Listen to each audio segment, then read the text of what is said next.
السلام علیکم ورحمۃ اللہ وبرکاتہ۔ الحمد للہ رب العالمین والصلاة والسلام علی سید المرسلین، اما بعد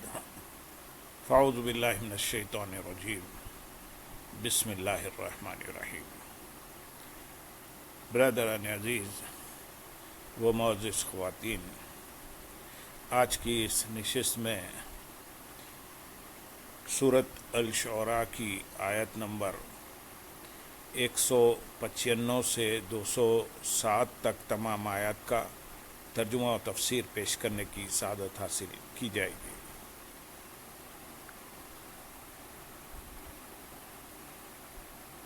بلسان عربی مبین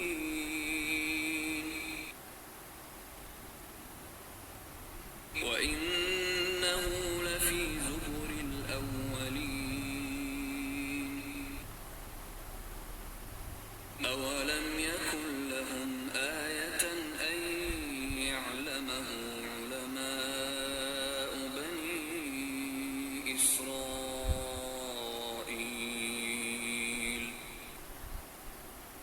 وَلَوْ نَزَّلْنَاهُ عَلَى بَعْضِ الْأَعْجَمِينَ فَقَرَأَهُ عَلَيْهِمْ مَا كَانُوا بِهِ مُؤْمِنِينَ كَذَلِكَ سَلَكْنَاهُ فِي قُلُوبِ الْمُجْرِمِينَ لَا يُؤْمِنُونَ بِهِ حَتَّى يَرَوْا الْعَذَابَ الْأَلِيمَ فَيَأْتِيَهُم بَغْتَةً وَهُمْ لَا يَشْعُرُونَ فَيَقُولُوا هَلْ نَحْنُ مُنظَرُونَ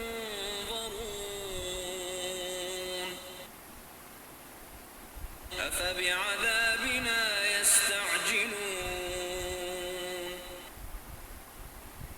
أَفَرَأَيْتَ إِن مَّتَّعْنَاهُمْ سِنِينَ ثُمَّ جَاءَهُم مَّا كَانُوا يُوعَدُونَ مَا أَغْنَىٰ عَنْهُم مَّا كَانُوا يُمَتَّعُونَ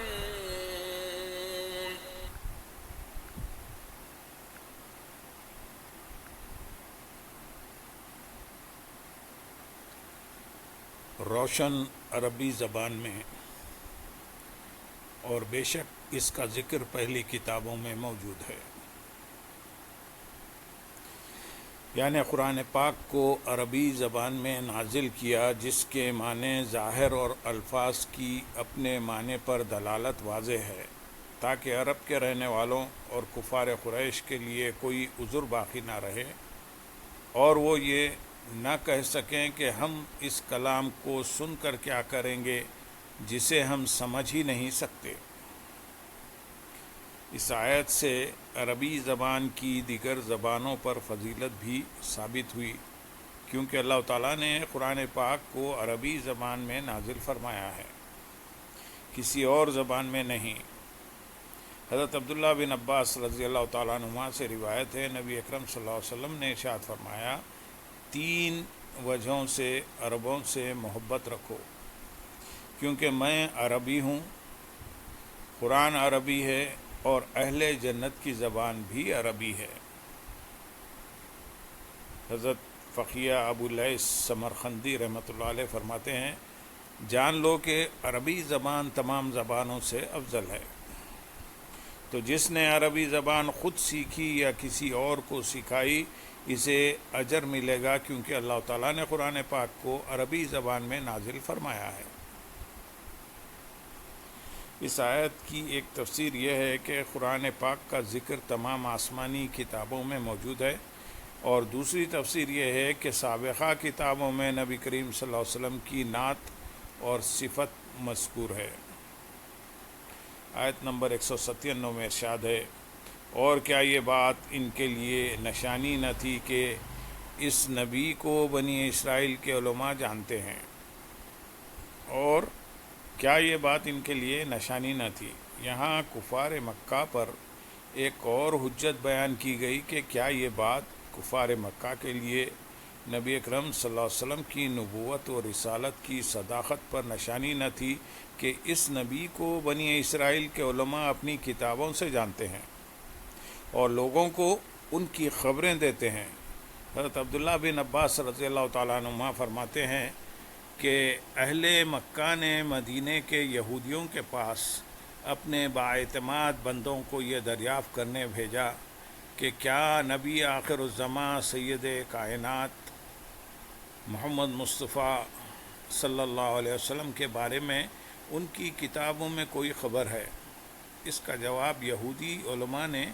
یہ دیا کہ یہی ان کا زمانہ ہے اور ان کی نعت و صفت توریت میں موجود ہے۔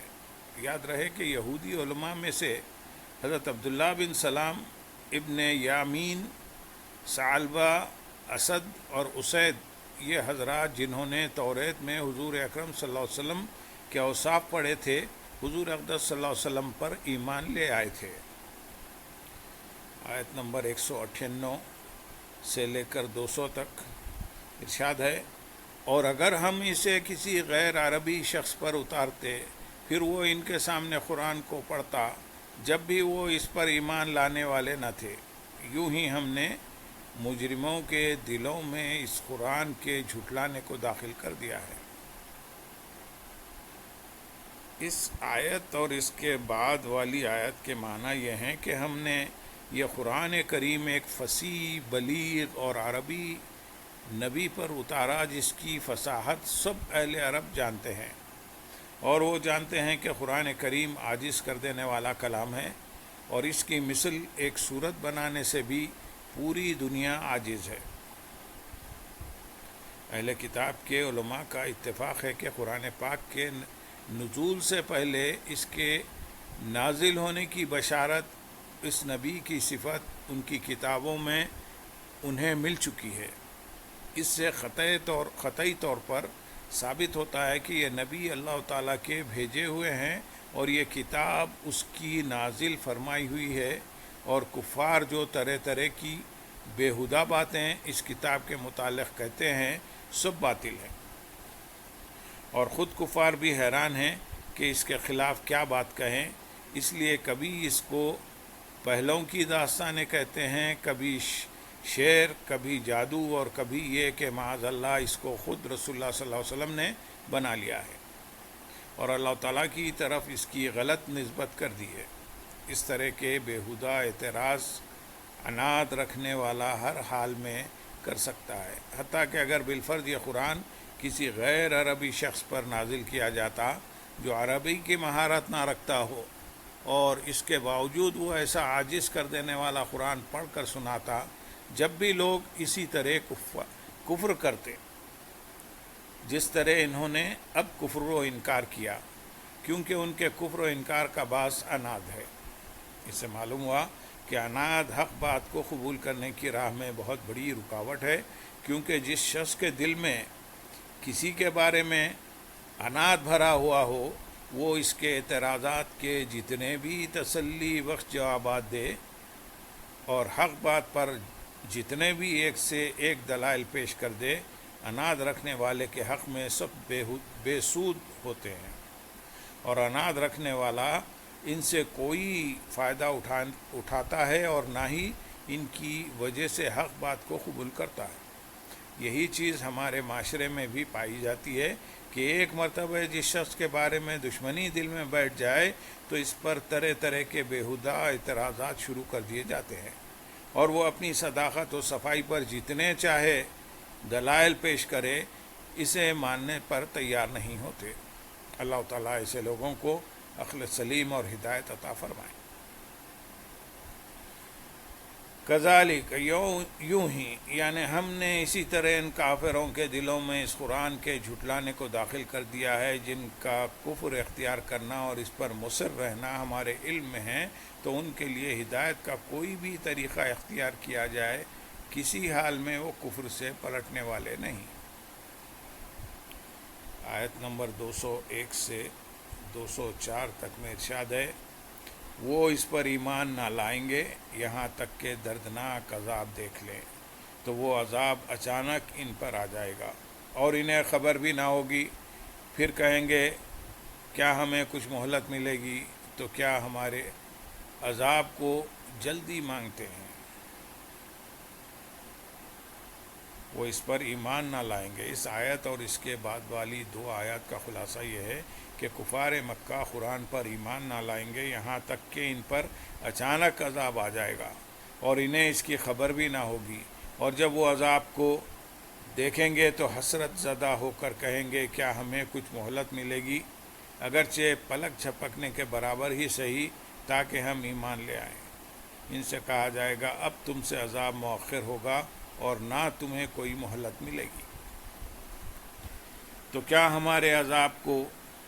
جب نبی کریم صلی اللہ علیہ وسلم نے کفار کو اس عذاب کی خبر دی تو وہ مذاق اڑانے کے طور پر کہنے لگے کہ یہ عذاب کب آئے گا؟ اس پر اللہ تبارک و تعالیٰ نے ارشاد فرمایا کہ کیا وہ ہمارے عذاب کو جلدی مانگتے ہیں؟ مراد یہ ہے کہ عذاب دیکھ کر کفار کا حال تو یہ ہوگا کہ وہ مہلت مانگتے پھریں گے، اس کے باوجود وہ دنیا میں عذاب نازل ہونے کی جلدی مچا رہے ہیں۔ ان کے دونوں طریقوں میں کتنا فرق ہے۔ آیت نمبر 205، 206 اور 207 میں ارشاد ہے، بھلا دیکھو تو کہ اگر ہم کچھ سال انہیں فائدہ اٹھانے دیں، پھر ان پر وہ عذاب آ جائے جس کا ان سے وعدہ کیا گیا تھا، تو کیا وہ سامان ان کے کام آئے گا جس سے انہیں فائدہ اٹھانے کا موقع دیا گیا تھا؟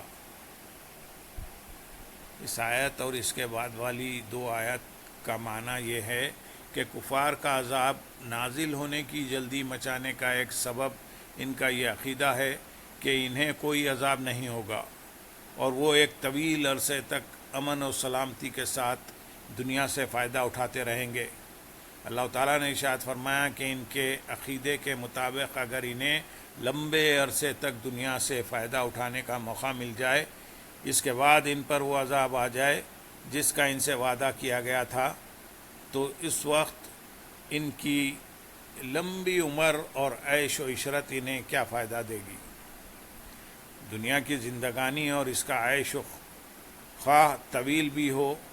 لیکن نہ وہ عذاب کو دور کر سکیں گا اور نہ اس کی شدت کم کر سکے گا۔ ان آیت میں اگرچہ کفار کے بارے میں بیان ہوا کہ دنیا کی طویل زندگی اور عیش و عشرت کی بہتات ان سے اللہ تعالیٰ کا عذاب دور کر سکے گی اور نہ ان سے عذاب کی شدت میں کوئی کمی کر سکے گی، لیکن ان آیات سے ان مسلمانوں کو بھی عبرت حاصل کرنی چاہیے جو دنیا اور اس کی آسائشوں کے حصول میں تو مگن ہیں، لیکن اللہ تعالیٰ کی عبادت، اس کی یاد اور اس کے ذکر سے غافل ہیں۔ انہیں ڈر جانا چاہیے کہ دنیا کی محبت اور اللہ تعالیٰ کی اطاعت اور عبادت سے غفلت کہیں ان کی بھی آخرت تباہ نہ کر دے۔ اللہ تعالیٰ ارشاد فرماتے ہیں،